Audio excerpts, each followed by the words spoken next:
We are thrilled today to have the opportunity to kick off our speaker series with Dan Rosensweig, moderated by Professor Lake Dai. So Lake Dai is an adjunct professor with the CMU Integrated Innovation Institute. She teaches AI applications and product management courses through the Master of Science in Technology Ventures and Master of Science in Software Management programs. Aside from CMU, Lake is partner at LDV Ventures Partners, and it's a deep tech Silicon Valley VC firm leading investments in early stage AI, big data startups.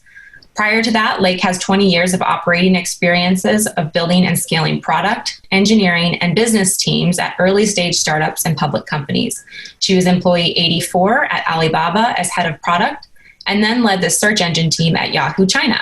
In the US, she was a founding team member of deep tech startups in tech accelerators, and she's received 5 US WO patents in search algorithms, search tokenization, mobile data analytics, and mobile monetization. She's also on the board of Women in Technology International, and it's the premier global organization empowering women in business technology. And she's chairwoman of the US chapter of QCH, a nonprofit organization which fosters entrepreneurship for Alibaba alumni worldwide. And our distinguished speaker today is Dan Rosensweig. There's none of that. I got none of that.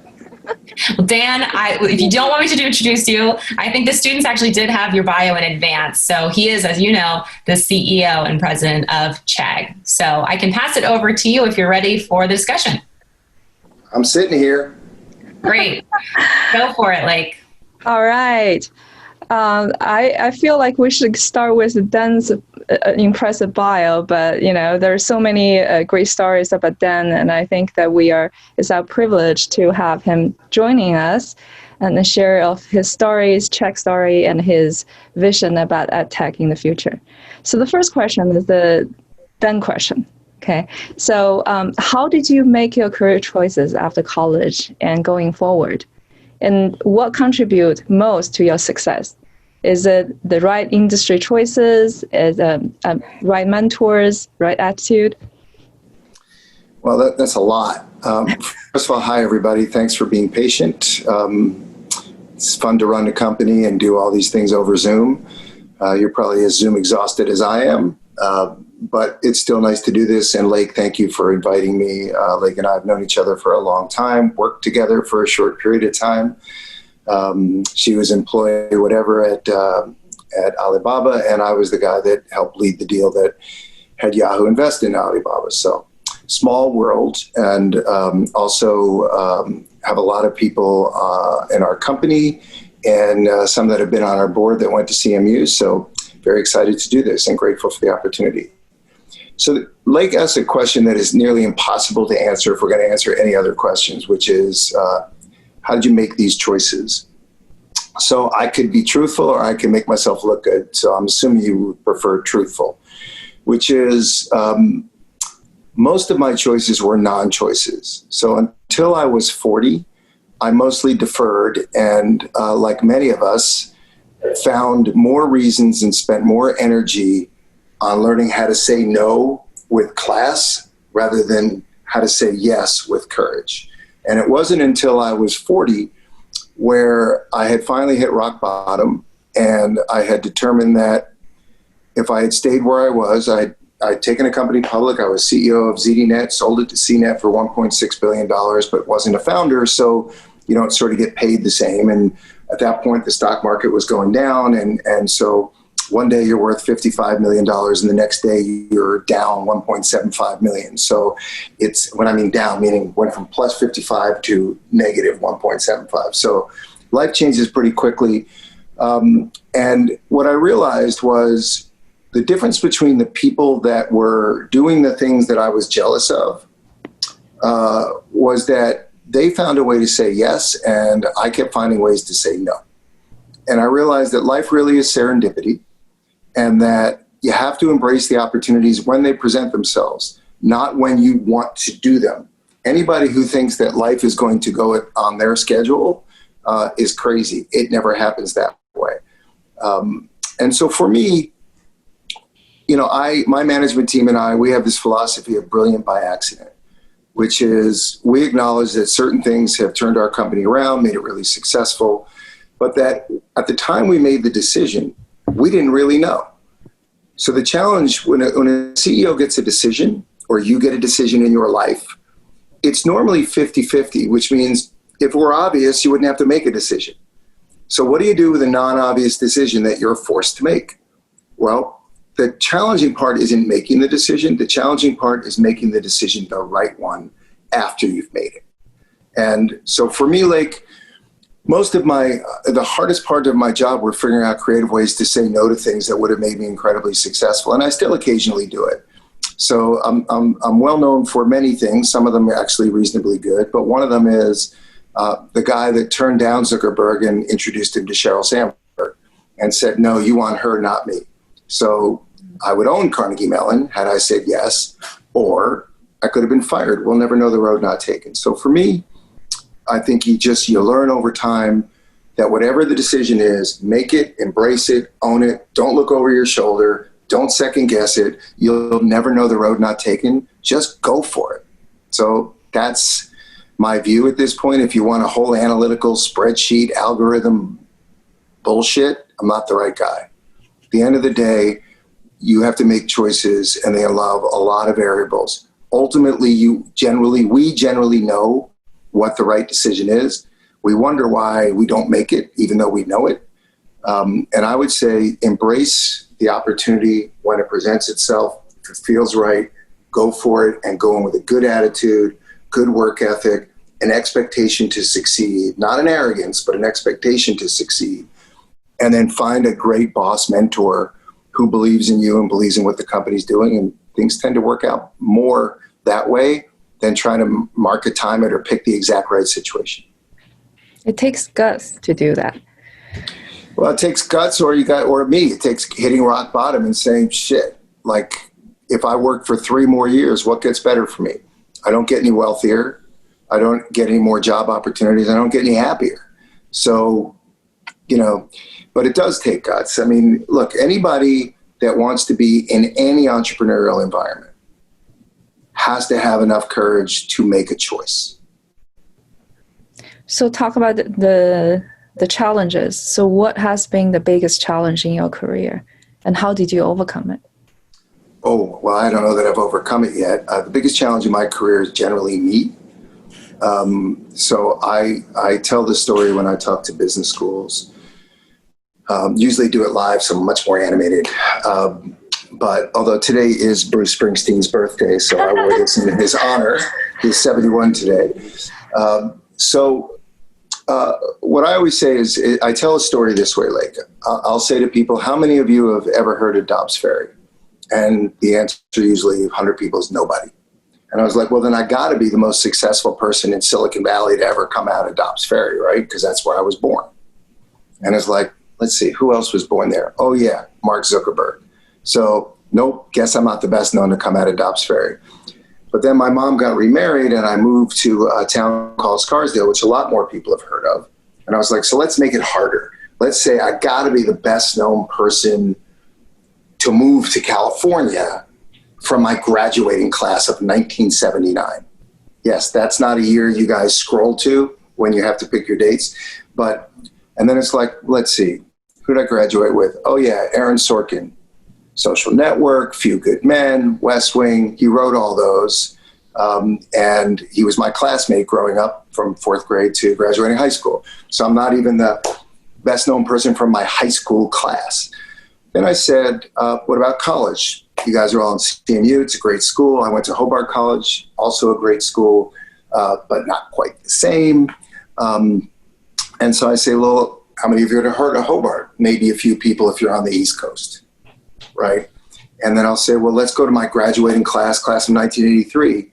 Got to be one of the more successful people. Let's see, who did I graduate with? Yeah. Oh, Abigail Johnson, whose family owns Fidelity. And she's the CEO of Fidelity and like the 5th richest person in the world. And so my point is, there's always going to be somebody smarter than you, better than you, taller than you, better looking than you, skinnier than you, fatter than you, more successful than you. We spend so much time on comparing ourselves to other people's paths, we forget to live our own path. And that has always been my biggest enemy, has always been me saying, how come that person got rich? Or how come that person gets that job? Now at 59, I'm like, shit, you know what? Looking backwards, journey's been great. I can't believe I get to meet these people like Lake or talk to a class like this one. And you have no perspective, right? When you're younger, and then your perspective is, well, my business classmate, and what's the right title? And you forget that you are you, if you are authentic you, that you can carve out a path that you're going to be proud of and happy about. And so that was always the biggest challenge for me, was my own freaking ego. So I think that's really good advice. Actually, I'm taking notes right now while you're talking. This year is really tough. The year 2020, I think, is really hard for everyone. I think for students in particular, right? So learning in this environment and also graduating from this during pandemic, looking for jobs. Do you have any suggestions, advice for the students? Well, I'm not good at advice. I'm good at life experiences and sharing them in the form of stories. And then if there's something valuable there to take, I would take. But I'm going to key in, Lake, on something that you started with, which is this is a tough year for everyone. And then I'm going to connect back to what I said before, which is we all have our egos. And so spending a lot of time trying to figure out how my year is harder than someone else's year, or this has been more difficult on me than somebody else, how's that constructive? What positive energy do we get? There are lots of people who are struggling in ways that we can't even conceive. And if you take all the social justice issues, they have really highlighted in America just how challenging our system is in terms of having systemic racism, which has led to systemic poverty. When you look at the pandemic numbers, like less than 1% of college-educated people have lost their jobs during the pandemic. That's shocking. Which means the entire unemployment rate, which is the largest we've seen in a long time, are all people who didn't get the opportunity that you're sitting at right now. And that reveals that for us, I just try to go day to day. Honestly, I say if I get through today, I got tomorrow. And if I get through tomorrow, I got the next day. And I am amongst the most privileged people you will ever meet. Right? I run a company. I have a healthy family. I'm married almost 33 years. I have two incredibly wonderful daughters. We got to spend 6 months with them at our beach house in Montauk. Like, it's exhausting me, and I have everything. So I can't even conceive of what it's like for graduating seniors who are like, what the hell am I supposed to do for work? Or how am I supposed to meet people? Or how do I get an internship? Or why am I paying all this money to be Zoomed, right? There's 1,000 questions, and every one of them are fair to ask. All I try to do is figure out, how am I going to make today successful? Because then I get to go home at night, or I am home. I get to be at night and say, today was a good day. And, I don't want to sit there and have survivor's remorse and say, well, so many people's days are crappier than mine, therefore I got to be happy. It's true. It's just not an easy thing to deal with, right? Because we all want to feel special and unique. And so I just try to get through each day constructively and positively and do something that I feel like leads me to the next day in a better place. And for those of you who don't know me, Springsteen is my idol, but also over the pandemic, I have fallen in love with Baby Yoda. And so I take Baby Yoda with me everywhere, and I send about 1,000 memes a day to my daughters who are almost blocking me by now. That's so cute. We should have some of that for our students too. So let's talk about Chegg. So how does Chegg help students, and what makes Chegg special? So I think for the students who don't know, in the last 3 years, if you watch the stock market, Chegg has been going from $7 per share to all the way today is $70 per share. It's 10x in just in 3 years. So what is Chegg doing so special? Well, since you're all on video, I think you already know the answer, which is I think most stocks go up based on the looks of the CEO. And I think that's what we're experiencing now. That's a joke, people. I can't see your faces, but it's a joke.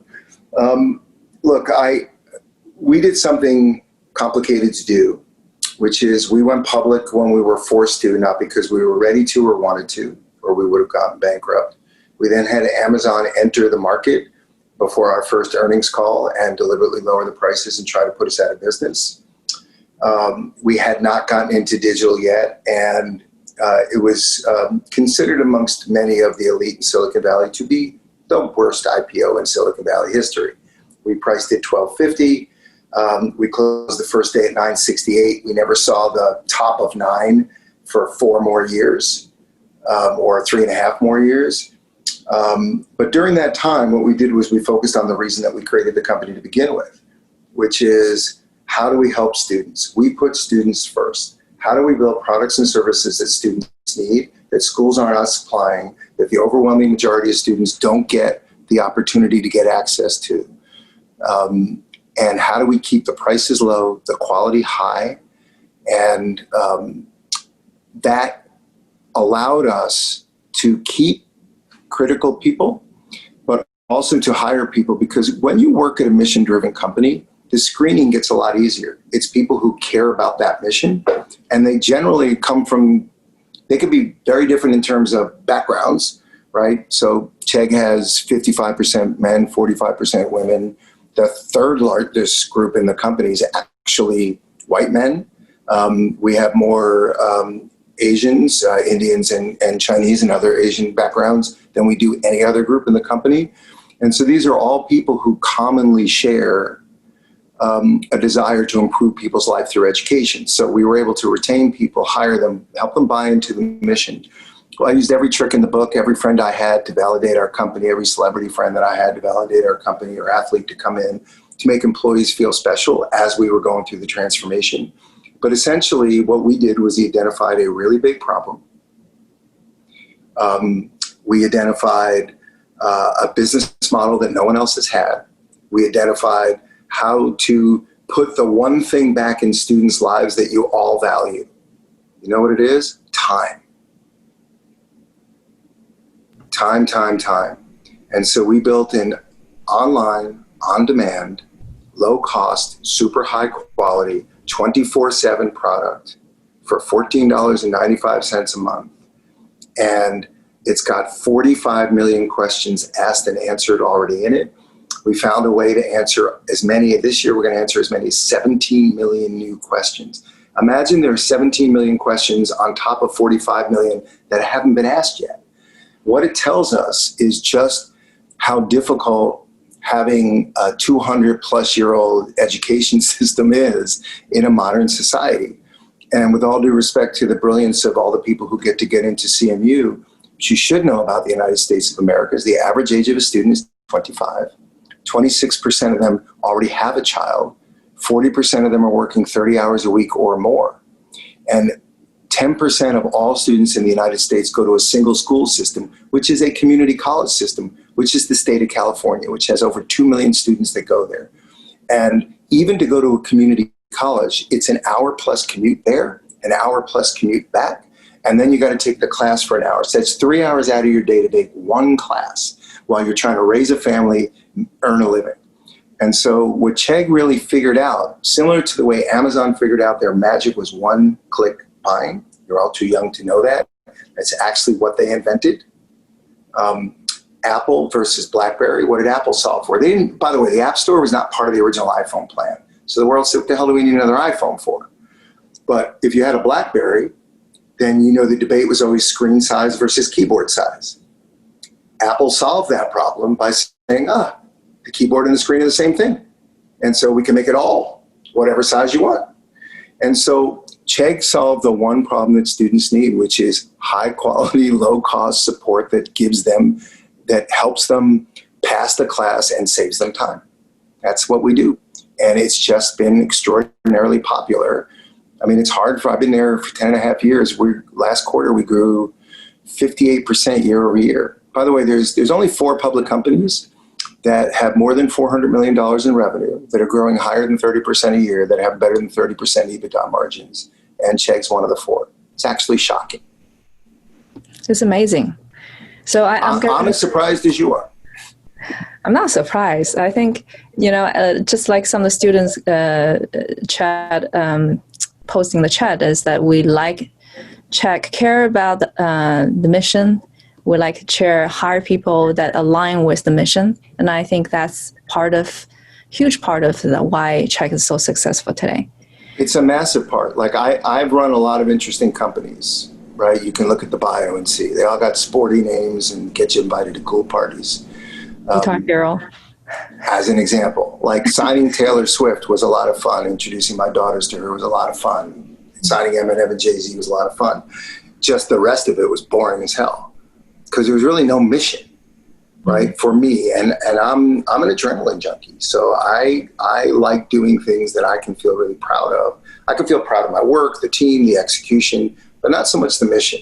And I was fortunate enough to have enough money to make that whatever choice I wanted at that point, because Yahoo was fortunate enough to work out.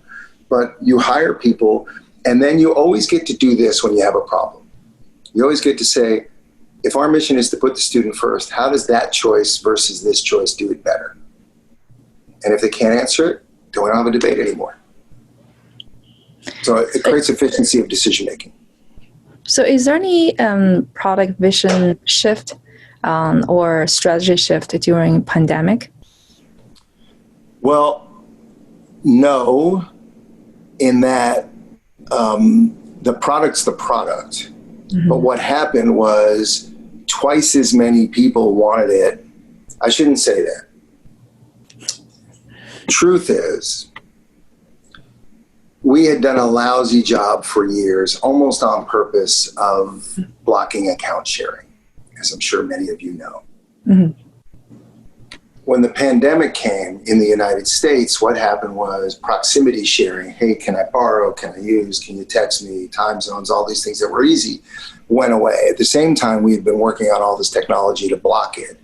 And so what ended up happening was all these students that had been using it suddenly started to pay for it, and we grew organically 58% year over year in the second quarter, which is insane if you understand businesses. Outside the US, people began to discover us for the first time because they all on March 15th or so also closed down. And outside the US, not a lot of people on higher education were using online tools, and they suddenly had to, and they discovered us. And so our international business is growing through the roof. And it's, of course, Canada, then Australia, but then you would think the UK. It's not the UK. It's South Korea. It's Saudi Arabia. It's the United Arab Emirates. It's all these places. It's Indonesia.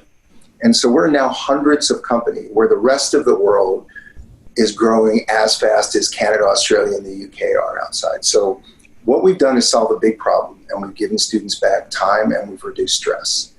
And so that's never going to change as a strategy. What is evolving is the opportunity just keeps getting bigger. And, Chegg's philosophy as a business has always been bet on the inevitable. So do you believe that more people through the course of their life are going to have to learn more things? I think we'd all agree yes. Yep. Do you agree that they're likely to learn them online rather than in person, particularly as they get older? I think more likely yes. Do you think that more people are going to have to pay for it on their own rather than somebody pay for it for them? Yes. So if you believe that, which Chegg does, everything we do is online, direct to the student, low cost, really high margin. And so we just split the company on Thursday into two groups, which is the Learning Services Group, which is most people know us about, and then Chegg Skills, which is going to be staying with you forever and giving you low cost, direct to you skills enhancement. So a lot of you can use Udemy, or a lot of you use other places, but it's sort of hit and miss. They don't own the curriculum, but we have some advantages that others don't. And so we're going to be going aggressively after that space. But we also lowered the price of Thinkful. We cut the price in half. We doubled the curriculum. We put in chat-based tutoring to offer 24/7 support. And 2 days ago was the largest day in Thinkful's history. So it's pretty obvious what students need. Yeah. They need it to lead to a job. They need to paying back, having an ROI. They need it to be shorter. There's no reason for college to last 4 years. That's just, if we can binge everything else in our life, why can we not binge college? I mean, it just seems stupid when you think about it in hindsight. So our strategy has been to go faster internationally and faster into skills. So very interesting. I think the trend, I think a lot of people saying that the continued education from offline to online and the smaller micro programs versus the entire 4 years undergrad program. What do you think the trend of the whole overall dynamic in the education industry? So do you think that it's going to be a threat to the universities? What do you think will happen to the universities and the online platform like Chegg? Well, it's not going to necessarily be Chegg. All Chegg has done is do what the schools don't do that they should have done from the beginning, which is have put the student first in the process. If the student were first in the process, would the school cost as much? If the student were first in the process, would they still be teaching some of the curriculum they're teaching because they have the professor rather than there's a need for it? If the school was putting the student first, would more than 50% of professors say their job is to help the student get a job?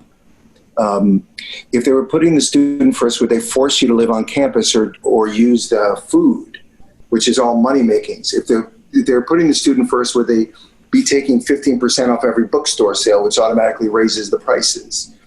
If they were putting the student first, would the cash machine be taking $3.50 when you're trying to take $10 out, right?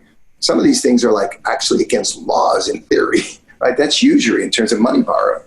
So I think the top institutions, like the top companies, will block this from happening for a long time. And I put CMU in that category because CMU is actually more of a vocational higher education school in that it graduates extraordinary people in lots of areas, mostly well known for what you're teaching, right? Mostly known for engineering, but most of you may not know it's also phenomenal for theater.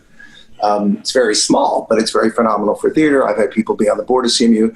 It's a great school. So it's closer to what students need and want, which is somebody graduates CMU, finding a job is not as hard as it is from graduating from Arizona State University, right?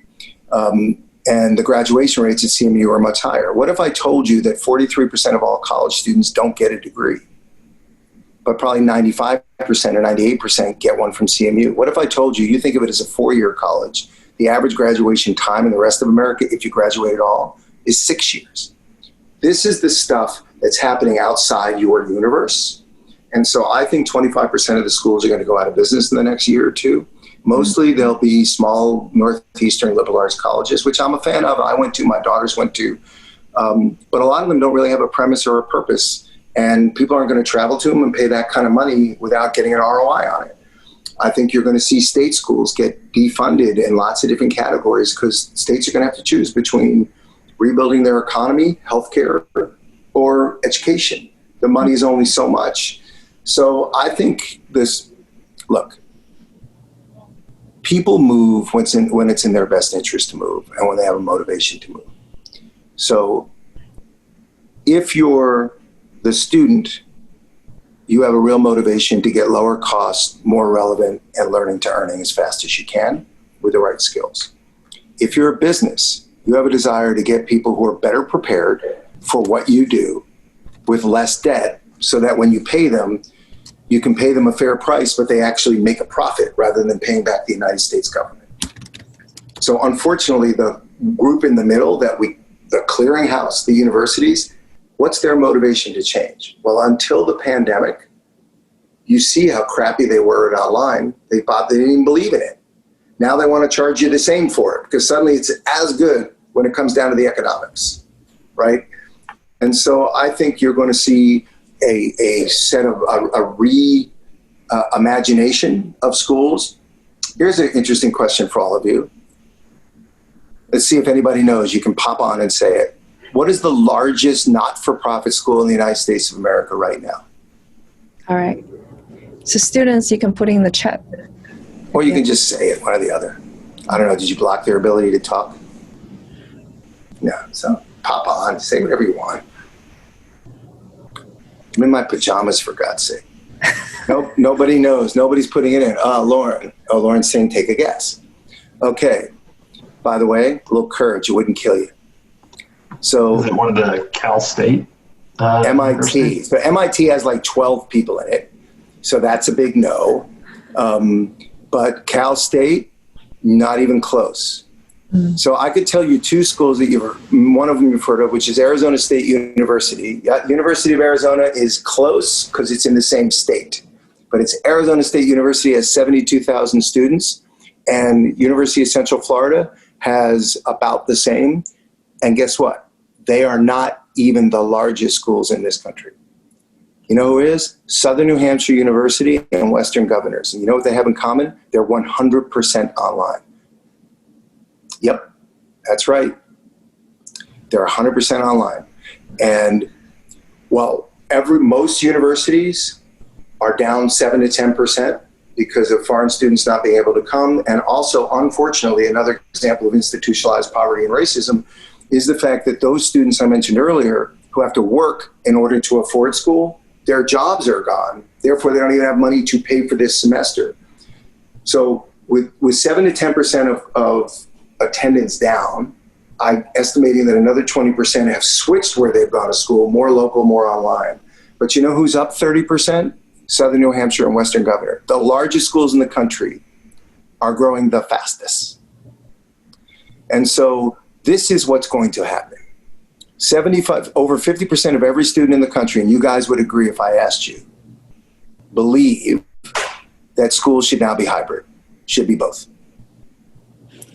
It's fascinating. And then you also mentioned that for Chegg, you've seen a lot of organic growth from international markets. Middle East and Southeast Asia, those are markets that organically has been growing by themselves. So do you think that education will be more distributed going forward? STEM will. Yeah? STEM will be. Look, when you separate out what is local culture education, what are local politics education, what are local religious educations, when you separate traditions and cultures and political perspectives, the easiest thing to be ubiquitous about is STEM. Because science is science, despite what certain leaders might say. And so when you're dealing with all of those areas and you're dealing with business areas, so I think there's going to be a lot more competitiveness around the world. India's already done that, right? Which is India essentially has this entire plan that sends people through some of the greatest technical schools on the planet. China's moved in that direction. But the United States hasn't. But organically, the students have moved on their own. So here's an interesting stat. In just 3 years, the number of students taking STEM-related classes has grown by 50%. And the number of people taking humanities classes has reduced by 50%. And the number of people taking business classes stays the same, 21%. So that's what's happening. That's an interesting statement. Oh, by the way, we have a lot of questions coming from chat. So thank you, Lauren, for putting this together. So there are a few here. So the first one is, wait, hold on a second, Lauren. You want everybody to read their question? How do you guys want to do it? So Lauren putting all the questions together. Okay, so here the first one is, have you ever had to choose before staying true to your mission statement or your company's bottom line? And how did you make that decision? Well, I'm a man, therefore I can rationalize any decision. Doesn't make it right, just means I can make myself believe it's right. But the answer is no, which is, does a business sometimes have to make short-term decisions? Of course it does.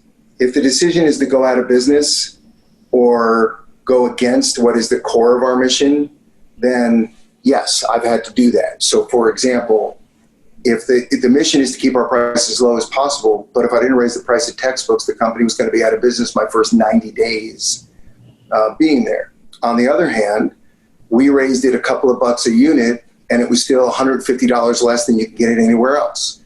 So I think people confuse being perfect with doing a combination of what has to be done at the moment in order to get to the place that you want to get to. So I don't lose sleep over those business decisions, because I'll never know if I didn't make the decision what might have happened. I only know what happens when I make the decision. So I just keep moving forward and saying, if I made this decision, it leads to this decision. But it's not changed the mission of the company or the culture of the company. Everybody understands. And by the way, we take that extra minute to not only explain what we did, but why we did it.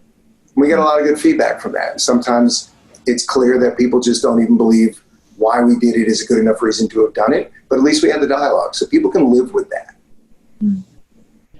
Yeah, so I think that our students are very fascinated about your journey. So one of the common questions is that, how do you pick up all those different skills and abilities along the way? And obviously you switch from different great positions and make very successful journey, right? So how do you learn, gain those skills? Do you have any tips for the students? Well, I don't know that I have tips, but here's my experience and the experience of managing some people that most of which have gone on to do a lot more successful things than I have professionally.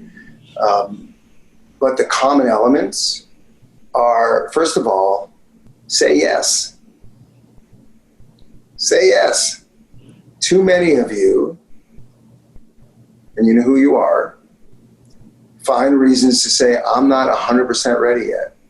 Well, anybody who's ever had children, no one's 100% ready. No one's even aware of what it means to have a child, particularly the one who births it, right? How could you possibly be ready for an experience we've never had before? So the thought that you can actually be ready is more of an attitude than it is a fact. Because when you take the job, you'll make it your own. So the first thing is, like I said at the very beginning, be open to saying yes. The second thing is constantly learn, constantly evolve. When we all get under stress, we do the same thing. We go back to what we know best, and that's okay. It's a comfort food, right? Go back there, but just don't stay there, because there's a reason the world keeps progressing. So if the world keeps progressing, we got to find new comfort zones and find them ahead of us instead of behind us. The third thing is work for people that give a shit about you and their company. The more they care about you, the better your career path will be, the better opportunities you'll get, the better opportunities you'll get to take on risk. And even if you screw it up, not lose your job over it, which is what many of us fear, right? So work for people that believe in the mission and believe in you and are willing to coach you along, right? Which I've always been blessed with in my career. And then ultimately, acknowledge your mistake. You can't second guess it. I don't know how many ways I can say this. Whatever decision you make, the other one, it's unknowable how it will turn out. It's absolutely unknowable. So don't be one of those people that said, if we had done it my way, and do not work for somebody who said, if we had done it my way, and do not be friends with people who said, if we'd done it my way. They're exhausting. They're a lifetime of 2020, right? Because you always second guess yourself. So those people don't help. But it's really good to acknowledge when you realize that your choice isn't working, that you need to make a change. And so for me, my whole career has been about trying to, after a certain point, learning how to say yes, learning how to figure it out, learning how to work for good people and work around good people and have great people working for me. And then you realize you don't have to be the smartest person in the room. You have to know who is on the one thing you don't know. And you go to that person.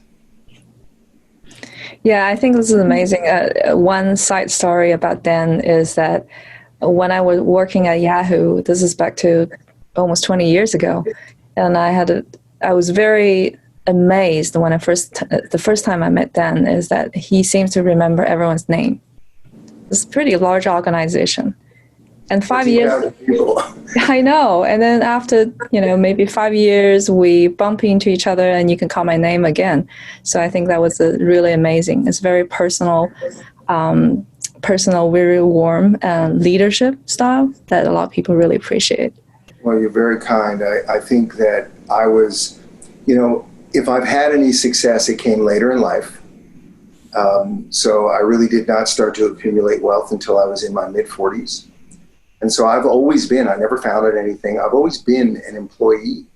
And so I've always kept the employee mentality. So even during COVID, the first thing we said was, what does this mean to our employees? The second thing was, what does this mean to our students? The third thing is, what does it mean to our communities? And then the last thing is, what does it mean to our business? And we, so we did everything. We were the first to give child credits, right? $1,000 an employee if you needed help. We were amongst, if not the first, to actually give a day off. Then we gave a week off. Then we gave every Friday off, right? We were one of the first to say, you ain't coming back till next year. Be anywhere you want in America, as long as you're available for your job. We bought everybody stuff for their homes to upgrade their computer equipment. If you're somebody used to using 2 monitors, we gave you 2 monitors. We actually hosted our summer picnic. We had a very famous DJ come and DJ so parents could have their kids and dance and their grandparents and whatever. We program in a world-class James Beard award-winning chef who won Best New Chef in New York a couple of years ago to teach parents to cook with their children once a week. We do physical fitness. We do meditation. We do yoga. We just decided that this was going to be, for our employees, it wasn't going to be a financial problem because we weren't firing anybody because we were fortunate. For our employees, it was going to be stir craziness, fear, planning, and stress. And so we just focused on programming as many things as we could. So we did fun things like this, AMAs. We did AMAs with very famous people. We do it with politicians. We've done it with celebrities. We've done it with star athletes. Anything where we could bring a little bit of joy and a little bit of comfort into the day, we did. And it's because, very few of us are Elon Musk, or very few of us are Zuckerberg, and I've had the good fortune to know almost all of them or work with almost all of them. And the best thing you can be in your journey is authentic you. But if authentic you is somebody that blames somebody else or complains, don't be shocked if people don't want to be around authentic you. Because you wouldn't be around authentic you if that was in somebody else. So it really struck me, I think, what you described about Chegg as an environment that is not only mission-driven, but it's very caring, very warm, and, fantastic growth as well. So I do have students ping say, is Chegg hiring? Yes. We opened 120 jobs 3 months ago, and we have 64 jobs filled faster than we've ever done it before. So yes. And by the way, I'm that CEO that says you don't want to hire more people because more people mean more meetings, more people mean more opinions, more people means more politics, blah, blah, blah, blah, blah. But the company is doing so well, and we're investing in new areas.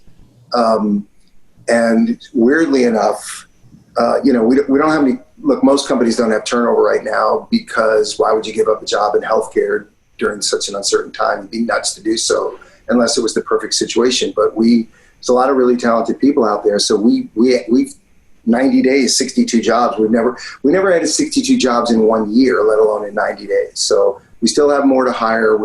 We have a hiring plan through the end of 21 and we're following through. So we have lots of different roles everywhere. And if anybody's interested, you could send your resume to me at Dan at Chegg. I will get it to the right person. I will not read it. Yeah, so I'm sure that Lauren will follow up as well, right? So we also pay off our employee student debt. Ooh. All right. So, okay, so I know that we are running out of time. So there is another question asked about Chegg. What Chegg consider expanding to high school other than university? I get asked that a lot. It's a really fair question. It's an interesting strategic question. So let's break it into who needs us more. Well, everybody does. So that's not a determinant factor. Then let's talk about the fact of compromising the business model. Well, the only way not to compromise the business model is to actually have a business model. Mm-hmm. So the older you get, the more likely you are to be willing to pay for it yourself. The younger you get, the more you have to go through the school system, the parent. And so at the moment, we've determined the services that we have that are relevant for high school are essentially free and ad supported. So we have a version of Quizlet. Ours is called Study Blue. It's now called Chegg Prep, which is used by 15 million people. I'm sure almost all of you who've ever written a paper have used EasyBib or Citation Machine. Those are Chegg's. Those dominate high schools. So our writing product, we just bought Mathway. It's right outside of CMU. It's in Pittsburgh, or right outside Philadelphia, I should say, not right outside Pittsburgh. And we have free funnels for a lot of the things we do for high school students. But there will always be an internal debate, which is, what do you do first? So our philosophy is, I don't want to hire people that want to debate where we should go. That's my job. I'm happy to have people debate what's the best way to get there. And so the team spends a lot of time on, what should we do first? So high school is not going to be a priority for business, because it's just not a good business unless you want to go through the school, and the schools are broke. All right. So, wow, I have a lot of questions coming right now. So what is the one advice as an advocate of women leadership? What is one advice you give your daughters every day? I take more advice from them at 27 and 25 than I give to them. I also do not comment on weight, hair, boyfriends, clothing choices. We discuss music and business now. So that's my lane for them. And I do, if anybody knows me, knows I truly admire them and worship them. But I gave you the same advice already, which is, be authentic to what you want to do and don't be an asshole, right? My kids are incredibly privileged, so they run a risk of being spoiled in theory. They've never been that way because their mom has drilled that shit out of them. And plus, we didn't really get financially successful until we were in our mid-40s. So they were already grown a large part of the way. But I still had sporty job titles that made people think we had a lot more than we did, like COO of Yahoo. So I say to them, look, be authentic you, which means find an industry, find a company, and find a boss, and say yes. And figure out the rest once you get there. So that's it. I was just going to ask for a closing line and one piece of advice. You already on it. You asked me, what was the advice? Then the students ask, what is the finish line? I keep as the last question for you. And what is the finish line? Is there any finish line? Death. I mean, look, how many of you feel like an imposter? I often do. How many of you feel less than your friends or somebody else? How many of you had made your friends' lives seem perfect, even though you know their lives suck too, right? We all do that. So to me, you don't actually fail in life unless you're unwilling to get up the next day and give it another shot, whatever it is. And I've had a ton of times where, like, well, that didn't work, and that didn't work very publicly, and that's a little humiliating. Having your stock go down 30% on day one, pretty humiliating, right? Especially when it's your 25th wedding anniversary, especially when both your daughters are on the New York Stock Exchange floor in tears, and then you give your wife a 25-carat diamond necklace ring because A, you think you're going to have a lot more money than you do, and B, it's your 25th wedding anniversary, and she asks on the flight back, do we need to return it? Like, I've had those moments. We're all going to have those moments. So to me, the finish line is death, because it's the only day I can't get up and try again. It's amazing. All right. We have to wrap up. I know we can go on for this for hours and hours, but we want to close here, and really appreciate your time, Dan. And hopefully, Blake, thank you for 3 years asking me to do this. I'm glad it finally worked out. I know. And I think it was because it was virtual, because I travel a lot. But Lake has been very generous and kind to me, and really loves the school, and really wants the best for her students. And so I'm grateful if this was at all even slightly valuable. But just live your own journey, embrace it. There's going to be shit that sucks. Get over it. I mean, what's the choice? Like, and by the way, it sounds easy for me to say. I struggle with all of it, and Lake knows this. But 6 years ago, I quit drinking because it turns out consumption of increased amounts of alcohol didn't solve a single problem that I had in my life. Who knew? But it's not a judgmental thing. It wasn't a physical thing, but it was a mental crutch that was just in magically, as my company got more diverse and as I stopped doing stupid things, magically the company got better. I guess it's not so magic. So anyway, Lake, thank you. Lauren, thank you. Thank you all very much for having me. Dan R. Chegg, if you're interested in Chegg at all, and I'd be more than happy to get it to Deborah Thompson. And she's the head of people. And she's worked for me at CNET and then came back to Chegg and then got promoted up onto the C team recently, and she kicks ass. So, and from me and Baby Yoda, namaste.